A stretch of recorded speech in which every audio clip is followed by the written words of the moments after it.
to this, the first of our Decade of Centenaries lectures for 2022.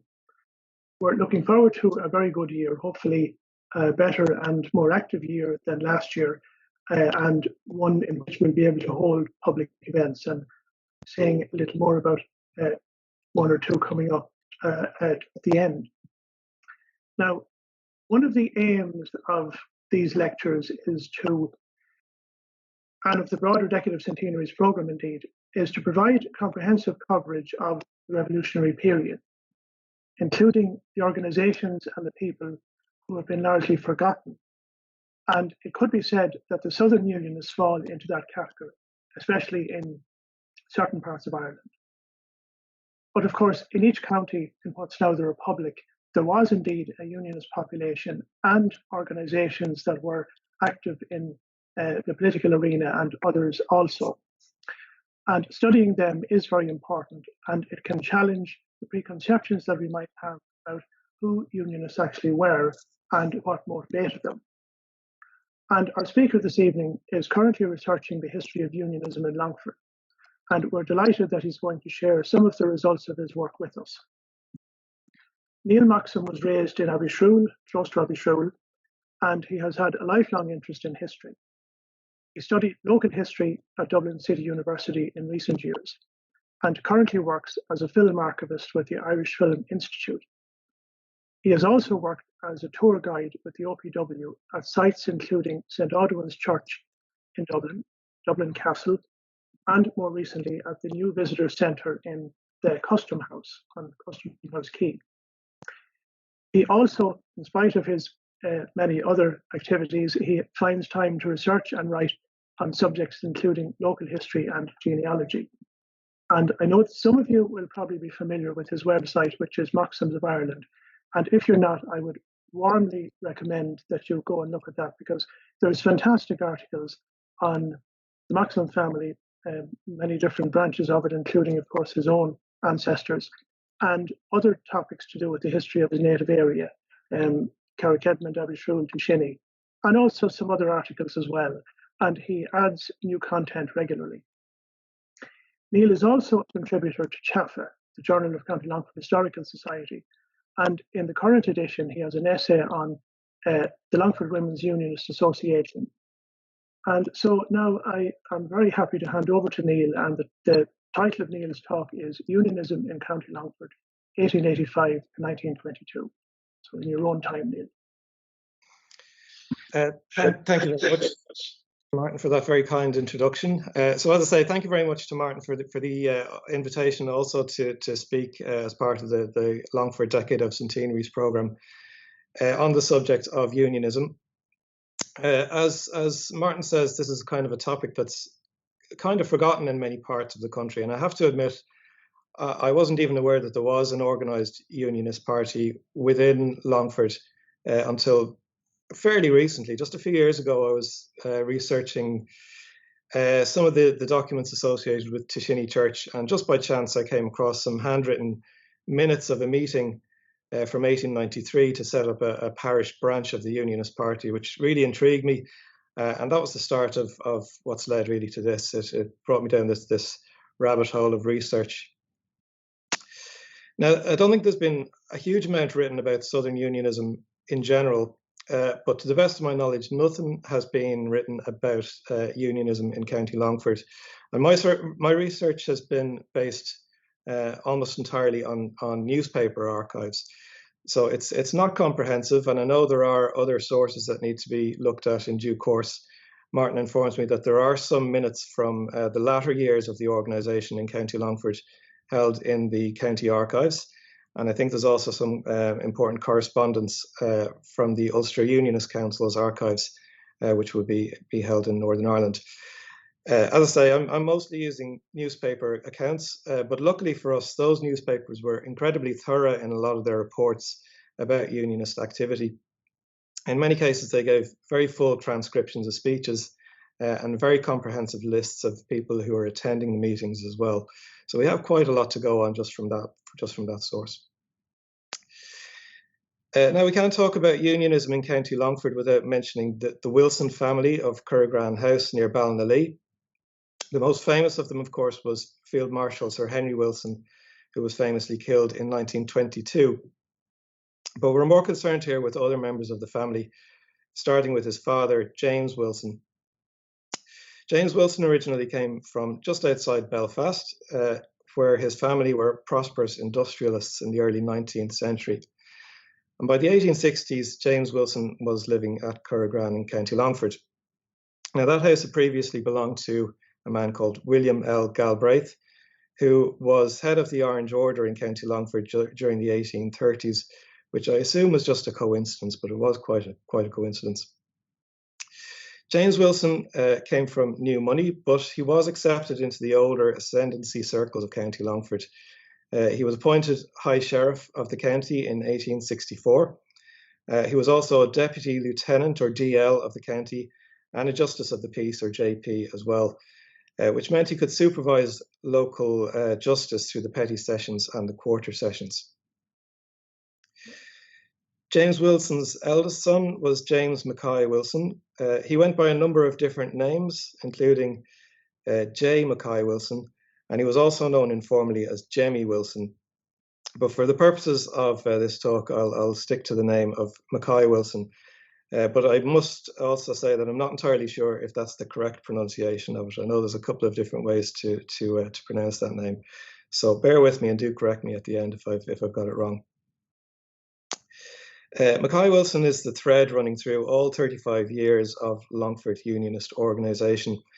And as we'll see during the talk, the activity of that movement ebbed and flowed over the years in direct reaction to the various Home Rule bills that emerged. But the type of activity varied each time. Mackay Wilson was also a Deputy Lieutenant of the county, and his wife Alice would herself become a very important and significant figure in Unionism in Longford in later years. The first significant Unionist movement in Ireland was the Irish Loyal and Patriotic Union, which was actually formed in 1885, a full year before the first Home Rule Bill was introduced.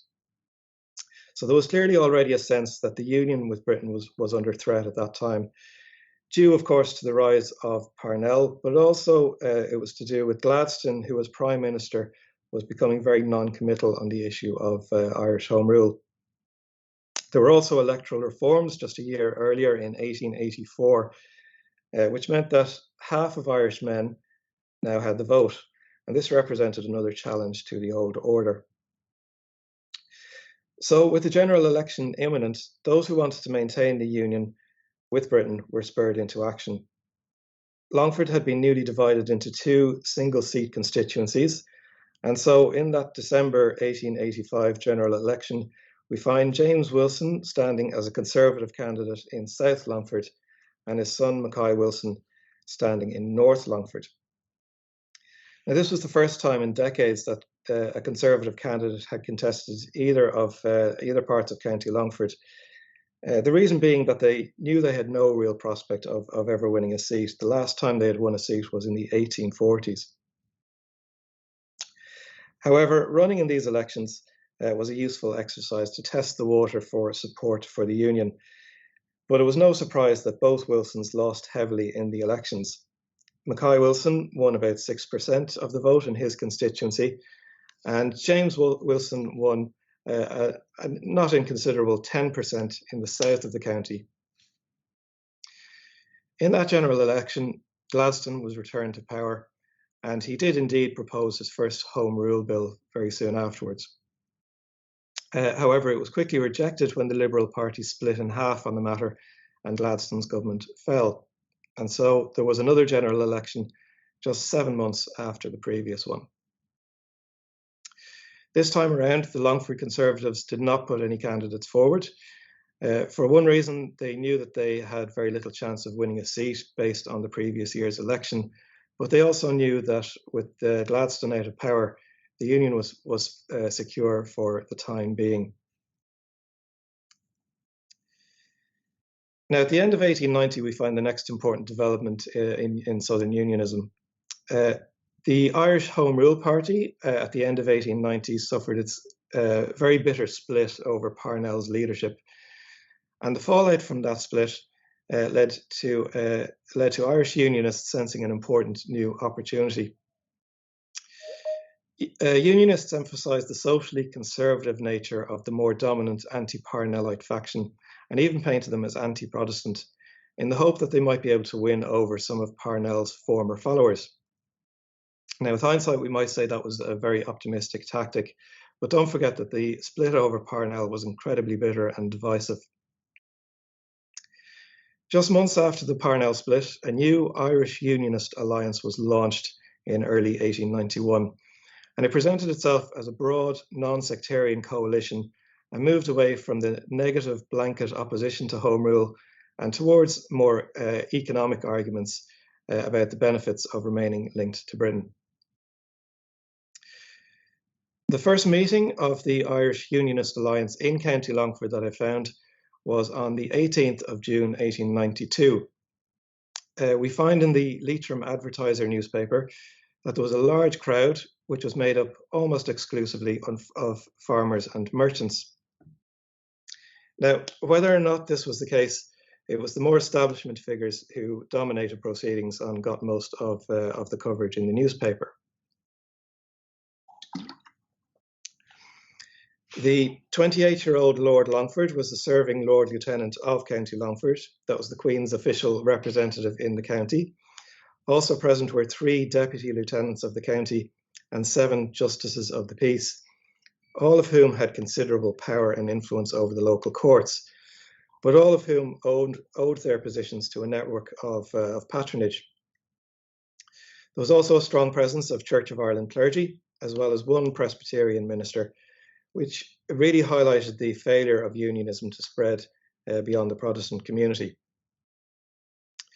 Lord Longford was elected chairman of that meeting, and unsurprisingly, the Wilsons of Curragran were also very prominent in the organisation right from the start.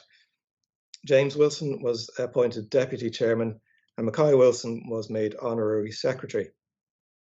And this would be the pattern over the following years, with the Wilsons doing a lot of the day-to-day organising of the movement, with Lord Longford adding an air of respectability.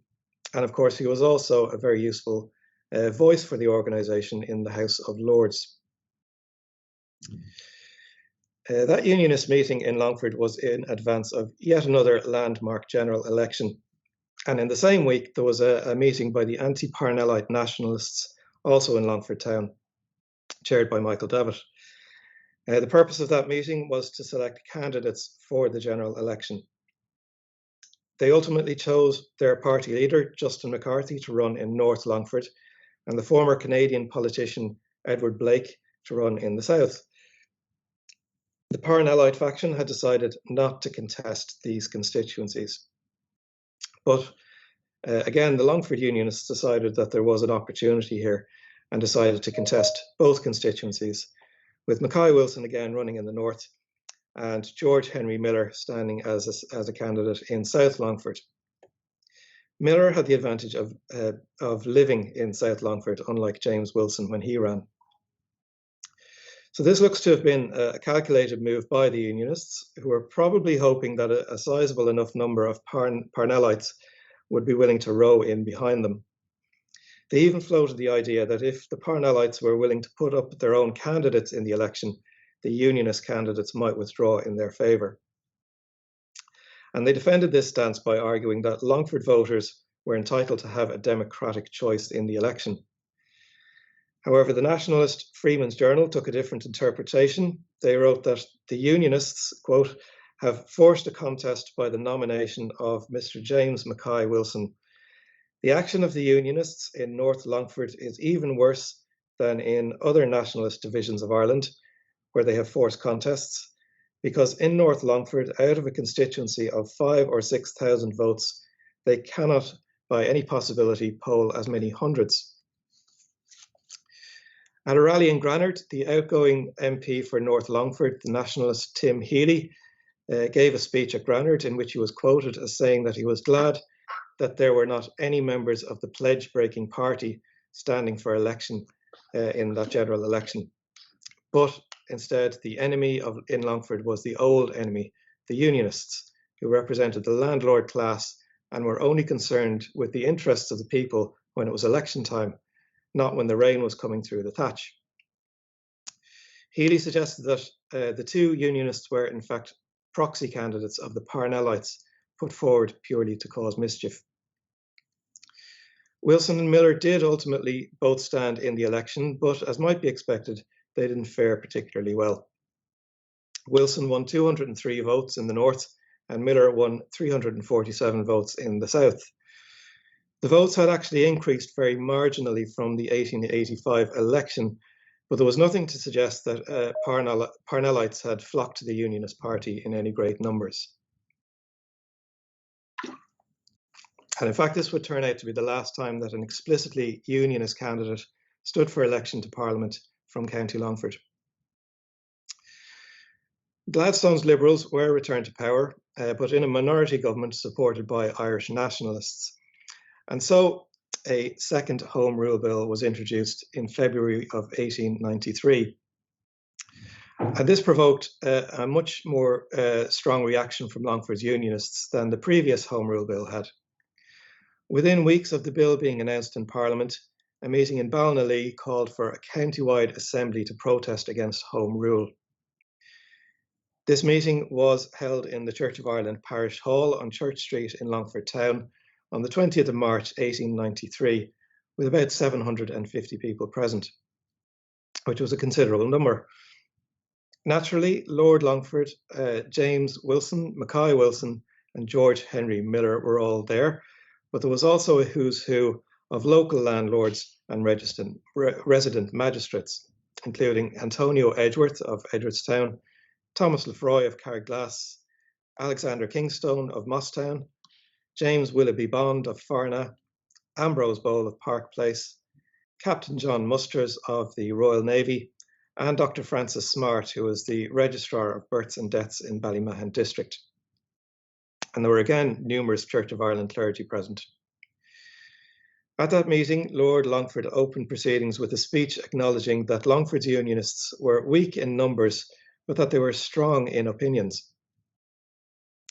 He argued that the Unionist Alliance was not an organisation exclusively for Protestants, but that to be a Catholic loyalist required immense courage because of the hostility they faced from their neighbours. The Ulster-born Presbyterian minister, Reverend Alfred Rentoul, gave a defiant speech declaring that he was both an Irishman and a citizen of, quote, the greatest empire that existed on the face of the globe. He compared Gladstone's government to a man afflicted by some type of lunacy, for who else would think it would benefit him to cut off one of his own limbs? Antonio Edgeworth said that a Home Rule Parliament would ruin the country with high taxes and might do away with the civil service pensions and even with Trinity College. Edgeworth would do a complete U-turn on the question of Home Rule within a few short years. Other speakers at that meeting also hammered home the idea that Home Rule would be a disaster for the economy and that the poor tenants of Ireland would suffer more under a Home Rule Parliament than they ever did under a landlord. Mackay Wilson read out letters of support and encouragement, including one from Arthur Balfour, the future Conservative Prime Minister, and another from the ardent Unionist Lord Randolph Churchill, although the Freeman's Journal wondered why Churchill would be bothered writing to the man who had won only 203 votes in Longford at the recent general election. The summer of 1893 saw some frantic grassroots organising by County Longford Unionists. They divided the county into 11 districts where branches would be formed to elect delegates to the county organisation. By April 1893, local meetings were being held in Longford Town, Ballymaccormick, Granard, Kilglass, at Mosstown House in Keena, and at Curragran House, where it was reported that 136 new members had joined, including many Roman Catholics. This was the point at which the Unionist Alliance formed a branch into Shinny Parish, as I mentioned earlier. I don't want to overstate the significance of that branch because it only actually met once, but the minutes of the meeting give an insight into who was taking part in this organisation at local level. The branch into Shinny was entirely Protestant, and it was led again by the landowners and clergy, But it seems that a sizable number of the tenant farmers left the meeting without joining the party. And incidentally, the rector of Dishini subsequently got into trouble with the board of National Education because he held political meetings in the schoolhouse, which was against their regulations. In any case, by the end of the year, 10 of the planned 11 district branches in County Longford were up and running. And the county delegates then met and confirmed Lord Longford as president, James Willoughby Bond as vice president, and Mackay Wilson again as honorary secretary and treasurer, with an executive committee largely consisting of the landed gentry. Once established, the principal work of the county organisation seems to have been fundraising for the national executive, and we find reports of instalments of £30 and £50 being sent regularly to Dublin on behalf of the Longford Unionists over the following months. However, in September 1893, the bill was defeated in the House of Lords and Home Rule was back off the agenda for the foreseeable future. Unionists celebrated, but only cautiously, because as long as the Liberals were in government, they still felt vulnerable. Still, we see an immediate drop-off in meetings and activities as even members began to drift away from the party. The County Longford executive of the Irish Unionist Alliance continued to hold regular meetings over the next 2 years, usually in what's now the Longford Arms. But in June 1895, the Liberals lost power and the Unionist coalition took office, and another general election was called. The Longford Unionists met and declared, quote, great satisfaction at the defeat of the late separatist government and the accession to power of the Unionist Party, who we trust will at the coming election be returned with an overwhelming majority. Now we get a sense of just how important this election was considered to be from a report that a farmer near Ballymahon named Richard Harrison and his wife were severely beaten, apparently because he was an active member of the Unionist Party. In general, though, political violence like this seems to have been quite rare in County Longford in this era, certainly rarer than it had been in early periods of Longford's history. So the Unionists did indeed win that general election, and it set back the cause of Irish Home Rule for over a decade. Ironically, this period of constructive unionism actually saw a sharp decline in the standing of many leading Southern Unionists. The new government attempted to, quote, kill Home Rule with kindness through new land acts, which accelerated the transfer of land to tenants, and with the 1898 Local Government Act, which introduced democratically elected county councils in place of the grand juries, which had been appointed from among the gentry. And it was against the background of the first local government elections that a very public rift opened up in Longford Unionist ranks when Antonio Edgeworth defected to the Home Rule Party. He was in fact proposed as a Home Rule candidate for Longford County Council in 1899. And this prompted Mackay Wilson to write an open letter in the newspaper stating, quote, I would not deny for a moment that every man is entitled to change his opinions, but at the same time, I would express a hope that Mr. Edgeworth's newfound political friends may have more reason for relying on his present professions than we Unionists have had. There followed a series of open letters back and forth between Wilson and Edgeworth in a kind of Victorian equivalent of a Twitter war. Edgeworth replied that he had been horrified at the inaction of the Unionist government towards famine conditions in the west of Ireland a year earlier. And as for the policy of killing Home Rule with kindness, Edgeworth said, quote, God save us from Unionist kindness like this. Edgeworth went on to say that Mackay Wilson belonged to quote, a family only recently settled in the county of Longford from somewhere about Belfast, the Black North, and that Mackay Wilson had no right to have stood for election anywhere in County Longford, only his ego had gotten the better of him.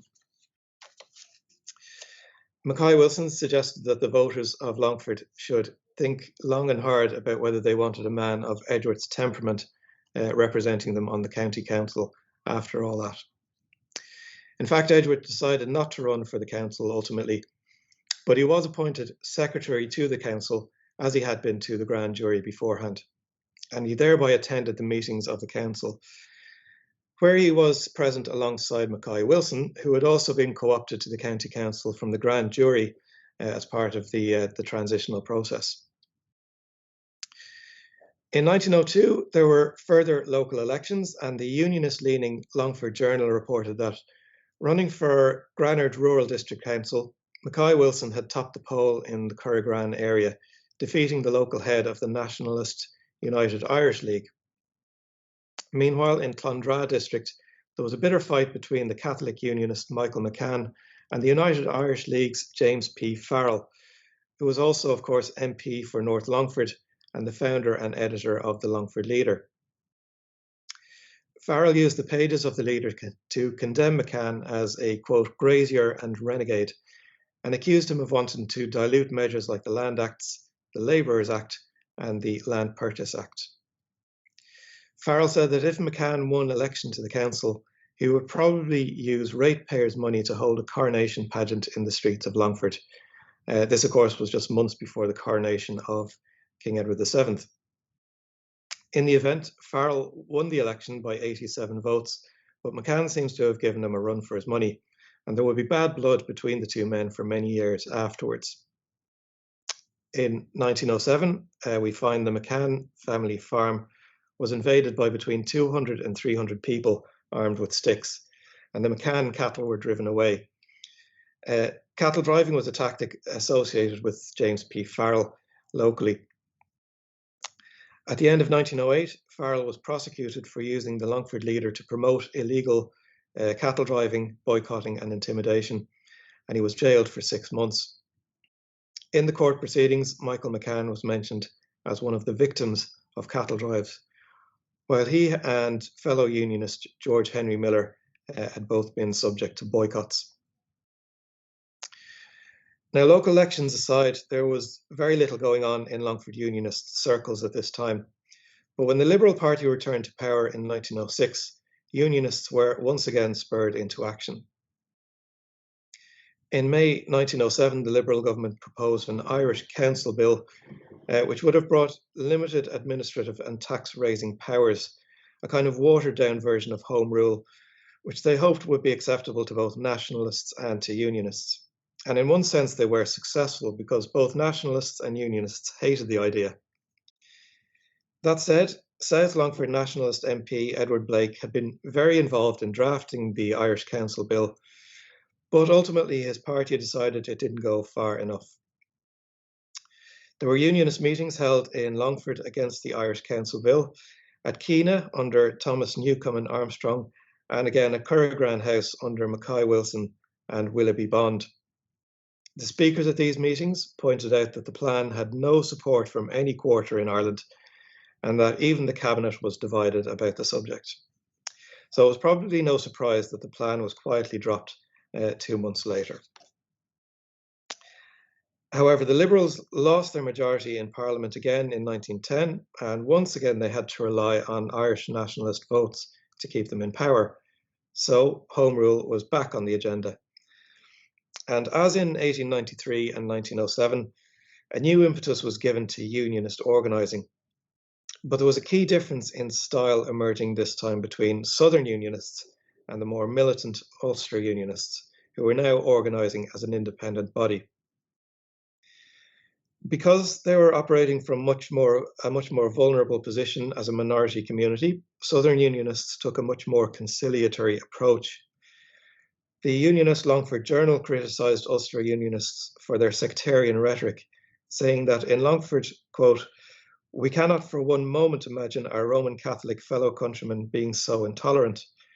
We have lived all our lives amongst them, and, with one or two exceptions, we have never been assailed on account of our religious beliefs."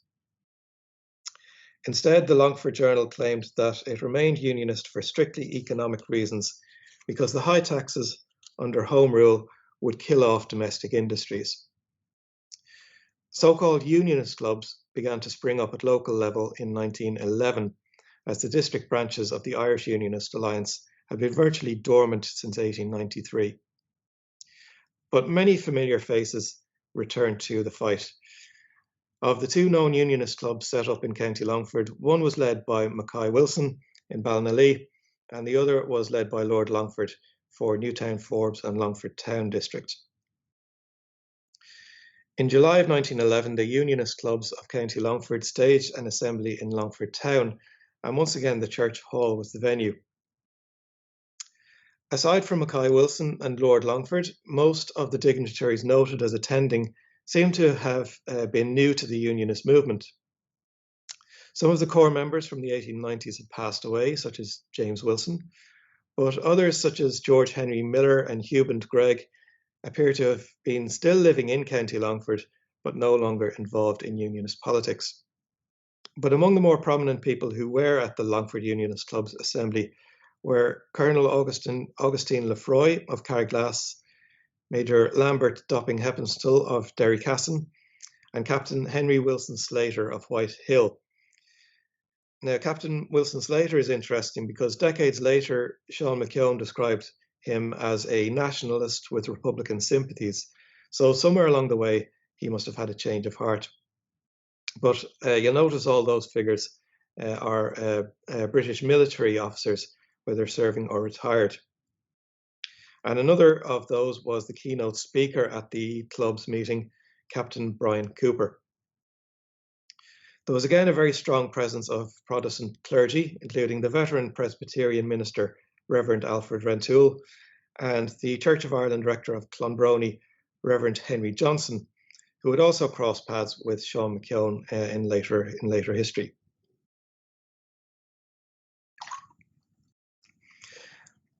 Brian Cooper, the guest speaker, was an interesting figure. He wasn't himself a Longford man. He was from an old landed gentry family at Markree Castle in County Sligo, but he'd briefly been elected as a Unionist MP in Dublin and was considered something of a young firebrand within the movement, and he was still only in his mid-20s at this stage.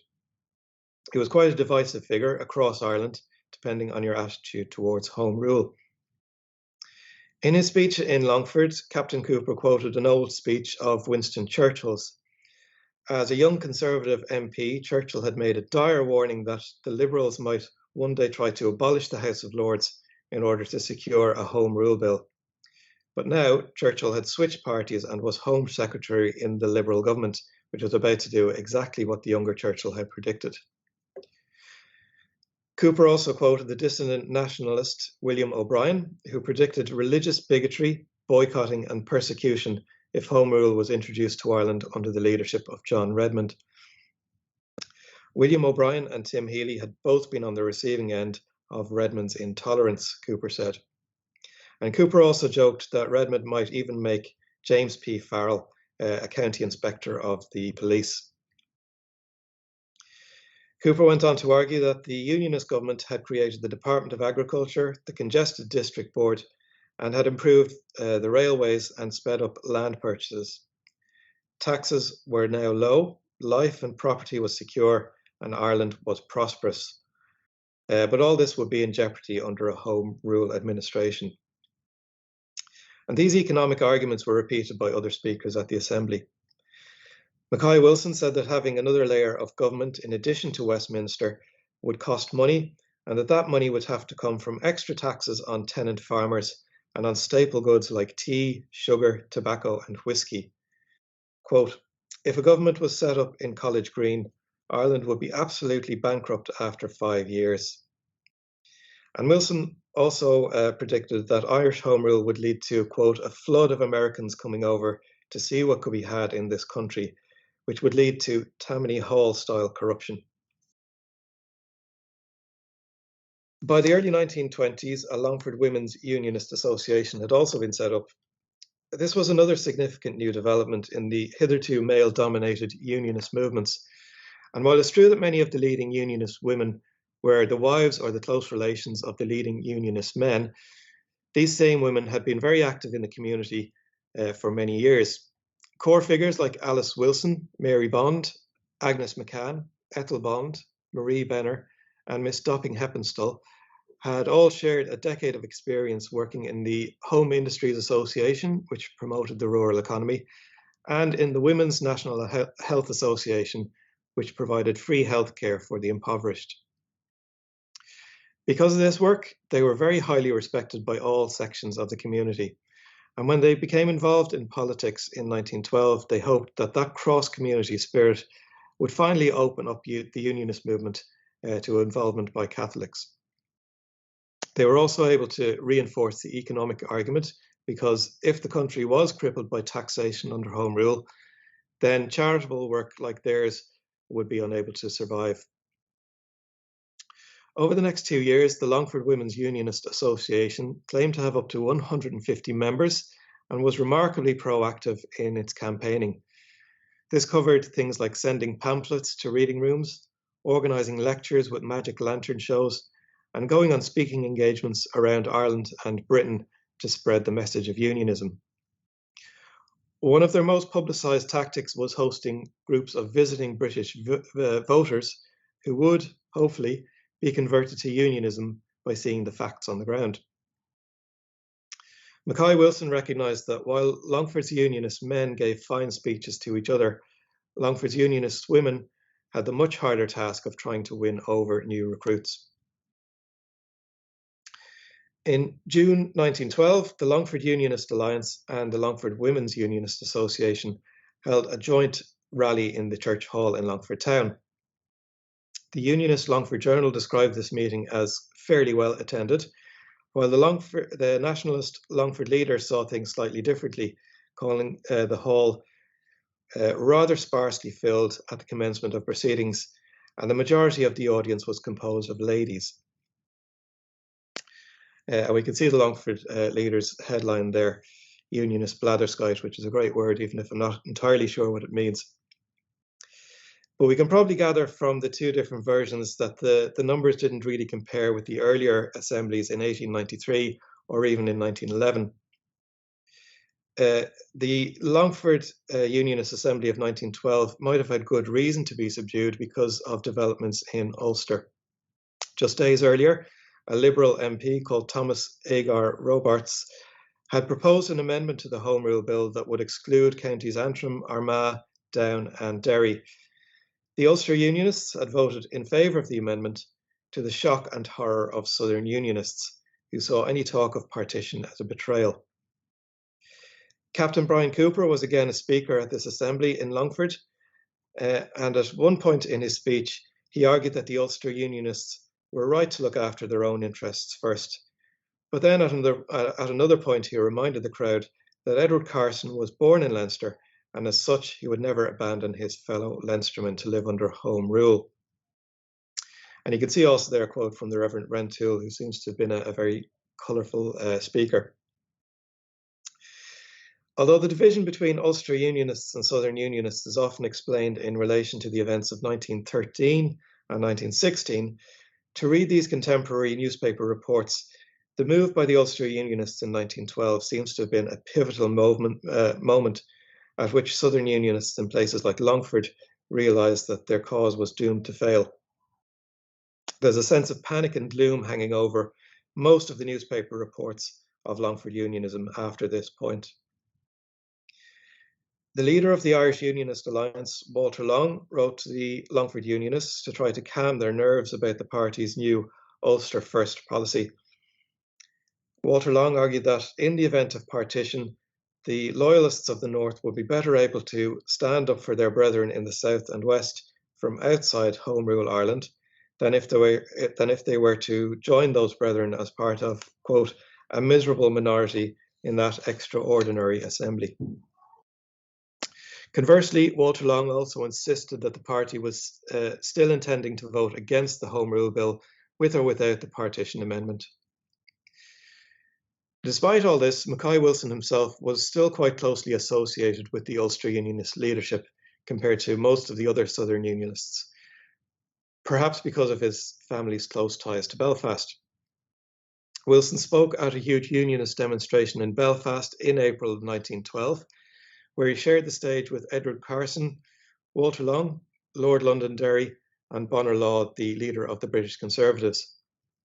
Mackay Wilson was also among the relatively small number of Southern Unionists who signed the Ulster Solemn League and Covenant in September of the same year. And Mackay's younger brother, Henry Wilson, also became drawn to Ulster Unionism at this stage too. Despite being the British Army's Director of Military Operations, Henry secretly encouraged both the formation of the Ulster Volunteers and the mutiny by the Unionist army officers at the Curragh. At another Belfast rally, Mackay Wilson made an appeal to Ulster Unionists not to abandon the South, to which the crowd responded with cries of, "We are with them." However, in November of 1913, Edward Carson and Bonner Law received a very frosty reception at a Unionist rally in Dublin, where they essentially told Southerners that they were on their own. The Longford Unionists did continue to hold meetings once or twice a year during this period, but there was no more rousing speeches, and without the Ulster Unionists, there was no clear strategy for the obstruction of Home Rule. In fact, the Longford women Unionists began to eclipse the men in terms of activities at this time. The women claimed to have gotten a remarkable 1,500 signatures in Longford for a petition against Home Rule. They continued to invite groups of British voters to Ireland, and they campaigned for Unionist candidates in British by-elections. And with a general election due by 1915, the women Unionists placed their hopes in British voters overturning Home Rule, because Southern Unionists were unable to, and Ulster Unionists seemed unwilling to. But when the Great War broke out in August of 1914, Home Rule was postponed, but so too was the general election, and most of the Longford women Unionists switched their attention to Red Cross activities. Southern Unionist men, meanwhile, became involved in the war effort too, volunteering in great numbers alongside Redmond's nationalist followers. Lord Longford himself re-enlisted and ended up being killed at Gallipoli in 1915. But this renewed sense of purpose among Southern Unionists was short-lived and was shattered by the rising of Easter in 1916, which rapidly altered the political mood in Ireland. Having to confront the new realities in Ireland, many Southern Unionists came to the conclusion that an all-Ireland Home Rule Parliament was the least worst option compared to either partition or an Irish Republic. But they were far from united on this, and Mackay Wilson is understood to have been amongst the more hardline of Southern Unionist leaders. Now, as an aside, I'll show you here an article from the Longford Leader in January 1917. It's a satirical poem titled "The Arrest and Release of James Mackay Wilson's Ass."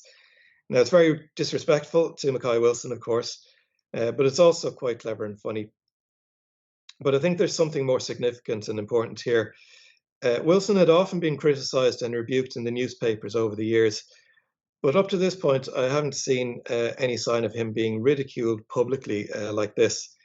And the fact that the author was confident enough to sign his name to it as well says quite a lot. As the poem says, Wilson is a JP and also a DL, and until very recent times, there was a deference among the public towards a Justice of the Peace or a Deputy Lieutenant, but that deference was obviously quickly evaporating in 1917.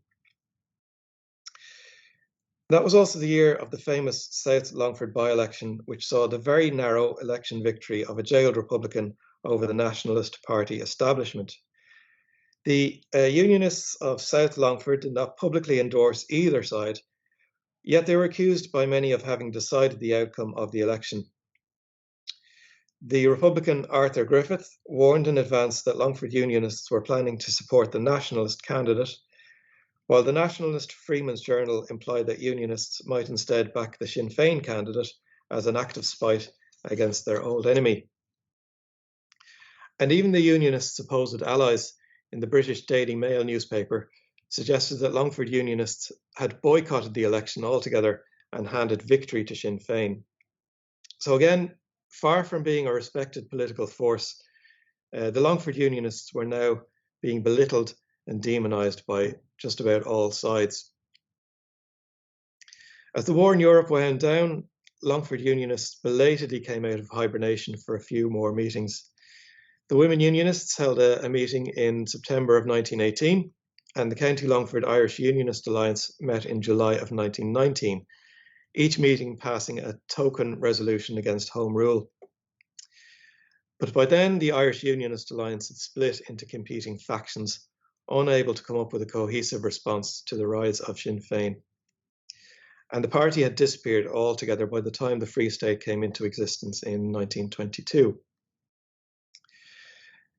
By coincidence, the most senior leader of the Republican movement in County Longford, Sean McKeown, was a neighbour and a close acquaintance of the Wilson family. And despite their sharp political differences, they appear to have had a very strong mutual respect. McKeown resisted suggestions from IRA headquarters that Curragran House should be burnt because of its connection to Field Marshal Sir Henry Wilson, who was by now Chief of the Imperial General Staff of the British Army. Instead, McKeown came to an informal understanding in which the house was left standing, and in return, Sir Henry used his influence to rein in the indiscipline amongst military forces in County Longford. Later, when McKeown was captured and sentenced to death in 1921, Mackay Wilson and the Reverend Henry Johnson, the local Church of Ireland rector, and himself a Unionist, appealed directly to Sir Henry Wilson for clemency on McKeown's behalf. And later again, McKeown recalled that his Dáil election nomination papers were regularly co-signed by the Reverend Johnson. Sir Henry Wilson would, of course, be assassinated in London in June of 1922, and Curragran House was burned down very soon afterwards and completely destroyed. But the house had already been abandoned as Mackay Wilson and Alice Wilson had moved to England, concerned for their safety, and they never returned to Ireland. In general, though, most Southern Unionists proved fairly adaptable to the new Free State regime, some even finding a voice in the Dáil or in the Senate. And a case in point is Captain Brian Cooper, the one-time arch Unionist, who was elected to the Dáil as an independent, but very quickly became a firm supporter of the Cosgrave government. By the end of the 1920s, he had become a Cumann na nGaedheal TD, serving alongside Sean McKeown, which was quite a remarkable turnaround over the course of just a decade. Ironically, the young heir of the late Lord Longford went on to become an Irish nationalist and a Gaeilgeoir who called himself Eamon de Longforth, and he was appointed to the Seanad by Eamon de Valera. Many Longford Unionists, particularly many of the women Unionists, gravitated towards County Dublin after independence, though not in any great numbers to the Northern Ireland Unionist state, which is interesting, and may arguably have had something to do with the bitterness over the events of 1912 and 1913. So how can we sum up the Unionist movement in County Longford? They emerged in the 1880s essentially to resist the rapid political changes that were happening around them. They built an organisation basically from scratch, but they were always regarded as the political arm of the ascendancy, and despite their best efforts, they never successfully expanded their support base or their membership beyond that. A number of different approaches were tried in their various campaigns. At the start, they were just a loose collection of concerned individuals without a coordinated organisation. For a few months in 1893, they embarked on an energetic grassroots campaign which engaged all classes of Protestant society in Longford. In 1907 and again in 1911, they tried to revive the enthusiasm of that earlier campaign, but they found themselves undermined by events elsewhere. And finally, in 1912 to 1914, the Women Unionists made a valiant final push as a propaganda organisation. While the first two Home Rule Bills and the Irish Council Bill were successfully defeated, there was a sense of inevitability about the next fight always around the corner. The Unionists of Longford must have recognised that their importance in each of these campaigns was relatively minor due to their small numbers. The lack of direct participation in elections makes it very difficult to gauge the level of support Unionism had in Longford over the years, but we can at least see that the different strategies, electoral strategies in 1885 and 1882 made very little real difference to the percentage of support they received. Now, it might be reasonable to assume that the final campaign by the Women's Unionists would have justified running a Unionist candidate in Longford in the general election, which was due to happen in 1915. And Reverend Rentoul claimed in 1911 that up to 2/3 of those who voted nationalist only did so because of peer pressure. So perhaps there was a moral obligation for the Unionists to try and provide an alternative candidate in that upcoming general election. If they had, it would have been interesting to see if they had made any inroads with the nationalist electorate. The legacy of the Longford Unionists is that as an organisation, they did not significantly influence the course of history in the county. They received a lot of publicity, mainly because of their leaders' standing in society, but this was out of proportion to their actual numbers. Over the 35 years that they existed, the authority of those leaders was eroded from one side by government reforms and from the other side by a nationalist political awakening. And when public deference finally disappeared, so ultimately did the Unionist movement itself. As individuals, however, many members of the party played an important role. In particular, we should pay attention to the women Unionists, who in other capacities did sterling work in improving public health and in raising awareness about rural unemployment, prisoners of war, and war refugees. Speaking in Longford in 1912, Captain Brian Cooper declared that Unionists, quote, love Ireland as well as any nationalist. And we have no reason to think that that wasn't true of all the Longford Unionists. But their downfall, however, was their lack of trust in the ability of the Irish people to govern themselves. Thank you very much.